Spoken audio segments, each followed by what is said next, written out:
انہ لیس لہ سلطان علی الذین آمنوا، بے شک اس کا کوئی زور نہیں چلتا ان لوگوں پر جو حقیقتاً ایمان لانے والے ہیں۔ کس کا؟ شیطان کا۔ یہ اس کی ضمیر پچھلی آیت کی طرف سے، فاستعیذ باللہ من الشیطان الرجیم۔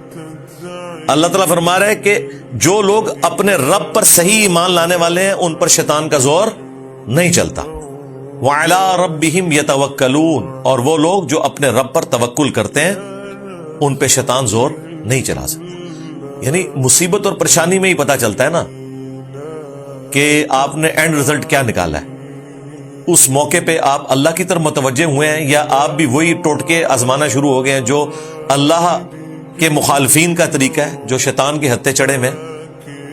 اگر آپ بھی اسی طریقے پہ چلے تو ظاہر ہے اینڈ رزلٹ یہ ہے کہ آپ پھر شیطان کے اعلی کار بن گئے۔ یہاں پہ کئی لوگ ایسے، میں نے اپنی کئی ایک ویڈیوز میں بتایا، 4 سال 5 سال 6 سال، کسی کو 10 سال ہو گئے ہیں، اولاد نہیں ہوئی ہے۔ اب اللہ تعالیٰ کی طرف سے ڈیسیژن ہو چکا ہے کہ اس کو اولاد دینی ہے، بس وہ شیطان جو ہے وہ کسی گھر والی بڑھیا کے دل میں یہ بات ڈال دیتا ہے، یا اس بندے کے اپنے دل میں وسوسہ ڈالتا ہے کہ فلاں مزار پہ چلے جاؤ، فلاں بزرگ کے پاس چلے جاؤ، فلاں جگہ کی مٹی چاٹ لو تو اولاد ہو جائے گی۔ اولاد تو ہونی تھی، بس وہ بابے کے کھاتے میں ڈل گئی۔ ایک لمحے کی دوری کے اوپر ہوتا ہے ایمان اور شرک۔ میں نے اپنا ایک ذاتی واقعہ بتایا تھا اپنے ایک بہت قریبی بندے کا، اس کے ہاں اولاد نہیں تھی کئی سالوں سے۔ وہ بندہ بیرون ملک تھا، وہاں اسے خواب میں ایک مزار دکھایا گیا اور اشارہ ہوا کہ اس مزار پہ حاضری دو تمہیں اللہ تعالیٰ اولاد دے گا۔ وہ بندہ ٹکٹ کٹا کے آیا، اس کی خوش قسمتی اور شیطان کی بدقسمتی کہ پہلے دن ہی وہ میرے درس میں آ گیا۔ اس میں میں نے یہ قبر پرستی اور یہ مزار بنانا، ان ساری چیزوں کو ثابت کیا یہ رسول اللہ کی مخالفت میں۔ چاہے ہمارا دنیا کا کتنا ہی نقصان ہو جائے، ہم نے تو اپنے نبی کی بات کو ماننا ہے صلی اللہ علیہ وآلہ وسلم۔ وہ اپنی بیوی سمیت اتنا خرچہ کر کے پاکستان آیا ہوا تھا۔ جب اس نے میری وہ گفتگو لائیو بیٹھ کے سنی، ان دنوں میں اپنے گھر بیٹھک میں ایک چھوٹا سا درس ہوتا تھا، 8-10 لوگ ہی ہوتے تھے، یہ میں کوئی 2008-9 کی بات کر رہا ہوں، 8 سے کوئی 15 سال پہلے کی۔ تو اس نے لیکچر کے اینڈ پہ بتایا کہ میں تو اس کام کے لیے آیا ہوا تھا، لیکن اب آپ کی باتیں سن کے تو میرا دل نہیں کر رہا کہ میں اس طرح مزار پہ جاؤں، تو مجھے کیا کرنا چاہیے؟ میں نے کہا بالکل نہیں جانا چاہیے، یہ تو اللہ کا فیصلہ ہے۔ اس نے کہا جی نہیں جاؤں گا، نہیں گیا۔ چند دن بعد وہ جب واپس گیا، وائف کے ٹیسٹ کروائے UK میں جا کے، تو انہوں نے کہا آپ کی تو پریگنینسی پازیٹیو ہو چکی ہوئی ہے۔ اور کب کی پازیٹیو ہوئی ہوئی ہے؟ اس کے UK سے آنے سے پہلے کی۔ وہ پریگنینسی ٹھہر چکی تھی، شیطان کو تو پتا چل گیا کہ پریگنینسی ٹھہر چکی ہے، وہ بابے کے کھاتے میں ڈلوانا چاہ رہا تھا۔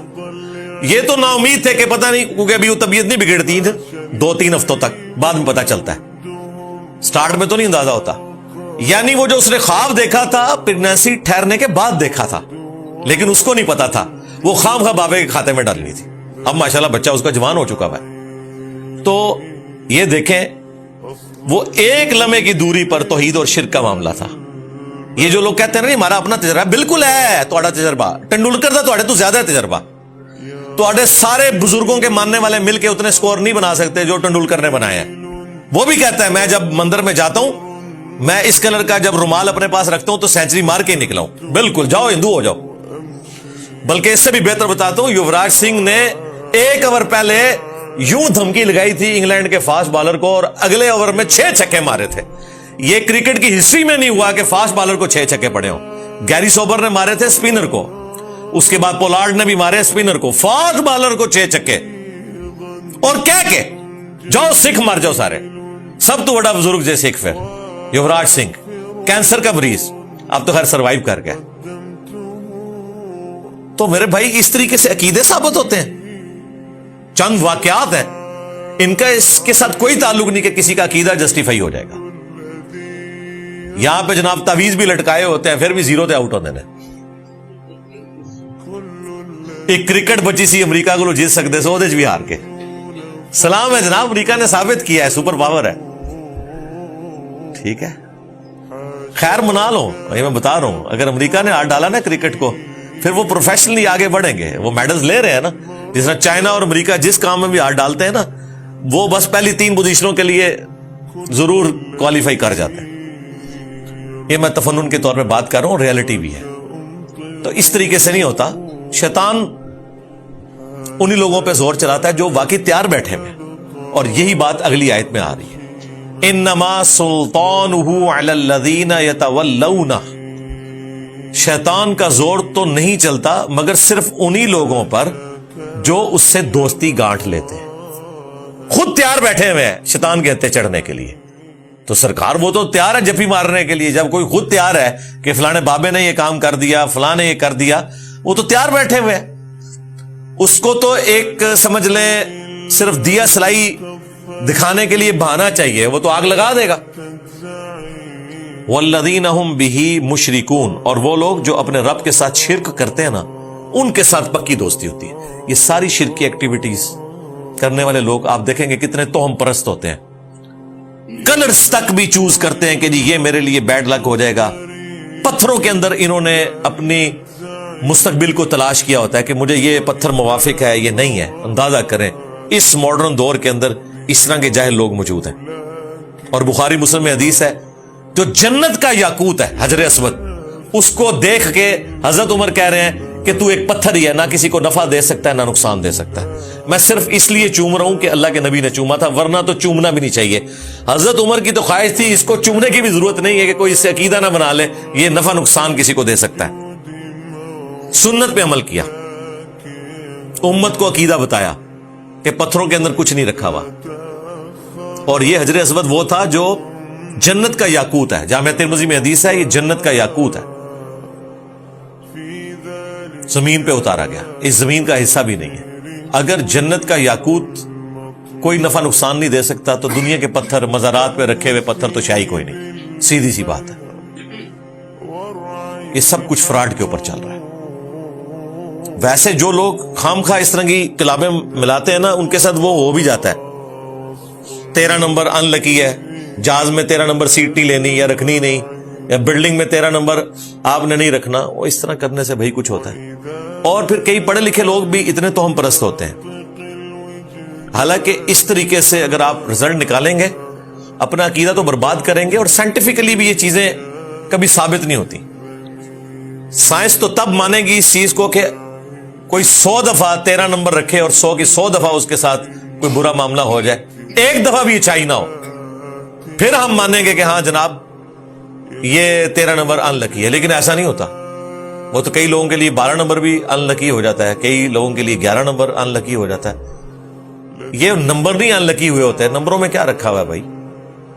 آپ جس چیز کو جس چیز کے ساتھ مرضی جوڑ لیں, اینڈ رزلٹ یہ ہے کہ آپ اللہ تعالیٰ پر توکل کریں گے تو اگر اللہ کی طرف سے کوئی آزمائش آئے گی بھی تو آپ کے لیے وہ آزمائش برداشت کرنا آسان ہو جائے گی. آپ اللہ پر توکل کریں گے.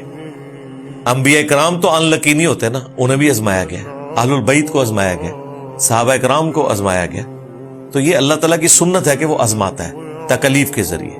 وَلَنَبْلُوَنَّكُمْ بِشَيْءٍ مِّنَ الْخَوْفِ وَالْجُوعِ وَنَقْصٍ مِّنَ الْأَمْوَالِ وَالْأَنفُسِ وَالثَّمَرَاتِ. ضرور آزمائیں گے خوف کے ذریعے, بھوک کے ذریعے, جان اور مال میں نقص کے ذریعے. اور پھر دیکھیں گے کہ اہل ایمان کس طریقے سے اس کے اوپر رسپانس کرتے ہیں. ان کی اپروچ ہے اِنَّا لِلَّهِ وَإِنَّا إِلَيْهِ راجعون. بے شک ہم بھی اللہ ہی کی طرف سے آئے تھے. یہ جو تکلیف آئی ہے نا, یہ بھی اللہ کی طرف سے آئی ہے. اس نے بھی واپس چلے جانا ہے. کیوں؟ ہم نے تو واپس چلے جانا ہے. دنیا میں کوئی بڑی سے بڑی تکلیف میں بھی مبتلا شخص ہے, جس دن اس کو موت آئے گی اس دن تو اس کی تکلیف ختم ہو گئی نا, دنیا سے تو ختم ہوگی نا. تکلیف کو بھی موت آ جانی ہے جس دن انسان کو موت آ جائے گی. یہ نہیں ہو سکتا کہ انسان مر جائے اور اس کی تکلیف باقی ہو. ہاں, دنیا میں اچھے اعمال کیے تھے, جتنی مرضی مشکل زندگی تھی, مرتے ہی ہمیشہ کی آسانیاں شروع ہو گئی. اور دنیا میں جتنی مرضی آسانی کی زندگی تھی, اگر اللہ تعالیٰ کی نافرمانی کی ہے تو مرنے کے بعد ولیعوذ باللہ تعالی اللہ تعالیٰ کے عذاب میں مبتلا ہوں گے. اللہم لا تجعلنا منہم اللہم اجرنا من النار.